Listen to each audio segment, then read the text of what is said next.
స్వప్నాన్ని ఎన్నో ఏళ్ళుగా దాదాపు 10 సంవత్సరాలు ఎదురు చూస్తున్నటువంటి ఇంత గొప్ప స్వప్నాన్ని ఇవాళ రాష్ట్ర ముఖ్యమంత్రి రేవంత్ రెడ్డి గారు, young and dynamic minister for housing Ponguleti Srinivasa Reddy గారు దీని మీద ప్రత్యేక శ్రద్ధ పెట్టి నిరంతరం వాళ్ళ అధికారులు ఇక్కడ ఉన్నారు, గౌతమ్ గారు యంగ్ ఆఫీసర్ ఉన్నారు, నిరంతరం దీన్ని పర్యవేక్షిస్తూ ఎక్కడ కూడా లోటుపాటు లేకుండా పేదవాడికి ఇల్లు అందడమే ధ్యేయంగా ఈ ప్రభుత్వం పనిచేస్తూ ఉంది. సోదరిమణులారా, కాంగ్రెస్ అంటేనే పేదల సంక్షేమం, కాంగ్రెస్ పార్టీ అంటేనే ప్రజాస్వామ్యాన్ని నమ్ముకున్నటువంటి ప్రజా పాలనటువంటి ప్రభుత్వం. ఆనాడు రేవంత్ రెడ్డి గారు పిసిసి అధ్యక్షుడిగా ఇచ్చినటువంటి ప్రతి మాటని ఇవాళ నిలబెట్టుకుంటూ ముందుకు పోతున్న తరుణంలో ఇవాళ దాదాపు 4.5 లక్షల ఇల్లు ఈ రాష్ట్రంలో ఈ 2.5 సంవత్సరాలు ఇచ్చినామంటే మాకున్నటువంటి పేదల పట్ల బాధ్యతని గుర్తెరిగి మీ అందరి కళని స్వాకారం చేస్తున్నటువంటి తరుణం.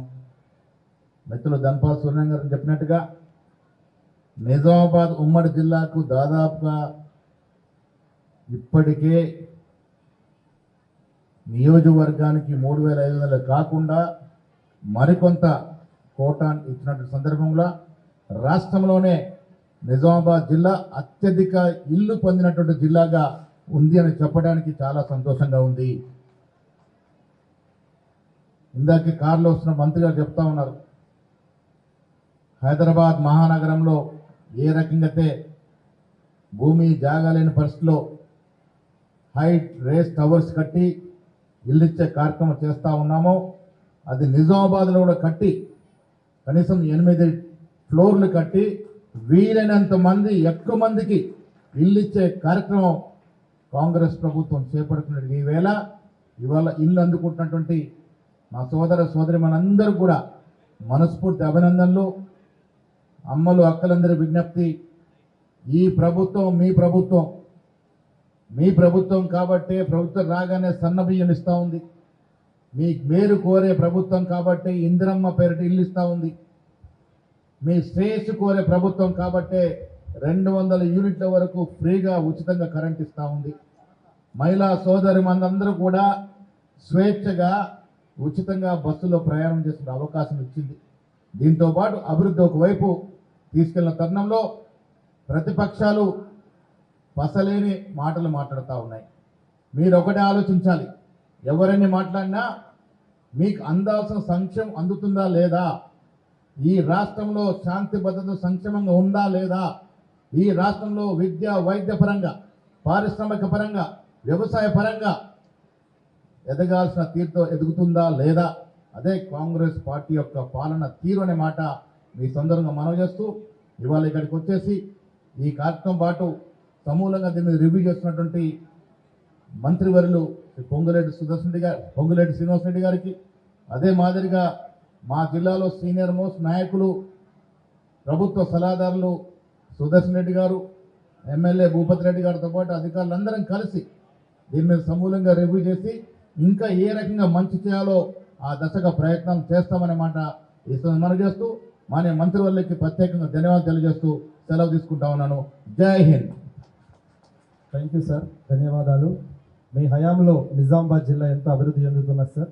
తర్వాత గౌరవనీయులు పెద్దలు శ్రీ పి సుదర్శన్ రెడ్డి సార్ గారిని మాట్లాడవలసిందిగా ఆహ్వానిస్తున్నాము. ఈరోజు మన నిజామాబాద్ డిస్టిక్ హౌసింగ్ ఏదైతే ఇల్లు కట్టుకోవటానికి మనం లక్షల ఇల్లు ఇస్తే అది బాగా అవుతున్నా ఏం ప్రాబ్లమ్స్ ఉన్నాయని మా కక్కలు చెల్లెలకు అడిగి తెలుసుకుందామన్న ఉద్దేశంతో వచ్చేసిన పెద్దలు పొంగులేటి శ్రీనివాసరెడ్డి గారికి, అదేవిధంగా మిత్రుడు మన తెలంగాణ పిసిసి ప్రెసిడెంట్ రథసారథి మహేష్ గౌడ్ గారికి, భూపతి రెడ్డి గారికి, నిజామాబాద్ ఎమ్మెల్యే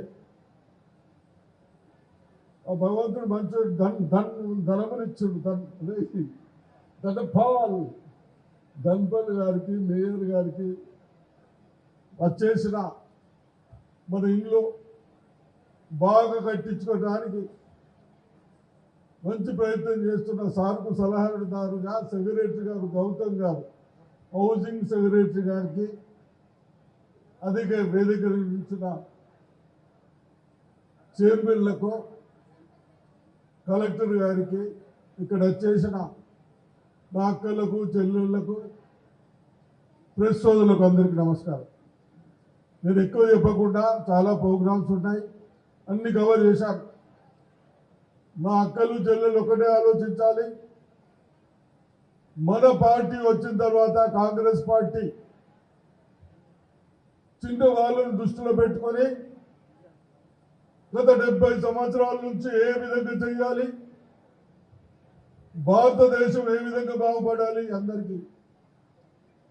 ఆ రోజు నెహ్రూ గారు కానీ అందరు పెద్దవాళ్ళు వాళ్ళు చేసిన పనిని చిన్న వాళ్ళ వరకు పోయడానికి, కనీసం ఉండటానికి ఒక గూడు కావాలి అన్న ఆలోచనతో గతంలో 2 లక్షలు 3 లక్షలు ఇస్తే ఆ ఇల్లే కాలే. ఇప్పుడు 5 లక్షలు కూడా ఇచ్చి న్యూలనే కట్టుకోమన్నారు, ఎవరు కాంట్రాక్టర్ లేరు. ఆ విధంగా కట్టుకొని ఇంకా అవసరమైతే మీరు కొంత ఎక్కువ